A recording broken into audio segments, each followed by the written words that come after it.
महिला सबके रक्तदान करऽ के जे गति अछि से कम अछि। एखनो बहुत महिला रक्तदान करऽसँ डेराइत अछि।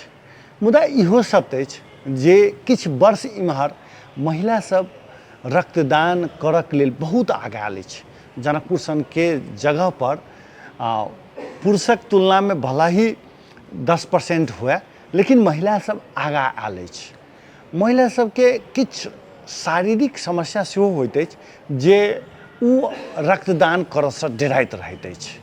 तऽ महिला सबके रक्तदान कतेक वर्षमे करबाक चाही, एहिसँ जुड़ल तथ्य अपने सबके प्रस्तुत करै छी।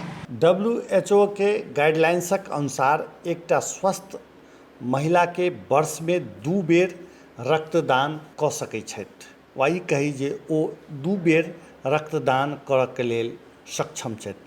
यदि पुरुषक तुलनाके बात कयल जाय तऽ 1 बेर पुरुषसँ कम करऽके अवस्था रहैत अछि। जानकार चिकित्सक सब कहै छथि महिलाके हरेक महीना मासिक धर्म और प्रेगनेंसी जेहन बायोलॉजिकल प्रोसेससँ आगाँ बढ़ऽके रहैत अछि। तेँ हुनका सबके हीमोग्लोबिनक लेवल 12.5 ग्राम डेसीलीटरसँ बेसी होयबाक चाही आ हुनक तौल 50 किलो वा ओहिसँ बेसी, तऽ सुरक्षित तरीकासँ रक्तदान कऽ सकै छथि। नेपाल भारत जेहन देशमे महिलाके रक्तदान करऽके जाहि रफ्तार होबाक चाही से नहि अछि। ओकर पाछूके कारण भऽ सकैए शारीरिक कमजोरी आ सामाजिक मानसिकता।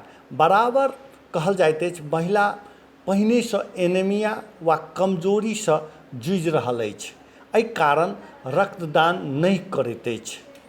आ खास कऽ रक्तदान करऽसँ पहिने किछु बातपर ध्यान देब बहुत आवश्यक अछि, जेना हीमोग्लोबिन टेस्ट, BP आ पल्स रेट, तौल आ उमेरक पुष्टि। किछुए दिन पहिने वा कही जे कोनो सर्जरी वा प्रेगनेंसीके इतिहास सेहो बुझब जरूरी अछि। एकर अतिरिक्त पीरियड्सक समयमे ब्लड डोनेट करऽसँ बचबाक चाही, कारण ओहि समय शरीर पहिनेसँ खूनके कमीसँ बढ़ैत रहैत अछि। प्रेगनेंसी आ ब्रेस्ट फीडिंगक क्रममे ब्लड डोनेशनके समयके टालि कऽ बढ़िआँ कयल जा सकैत अछि।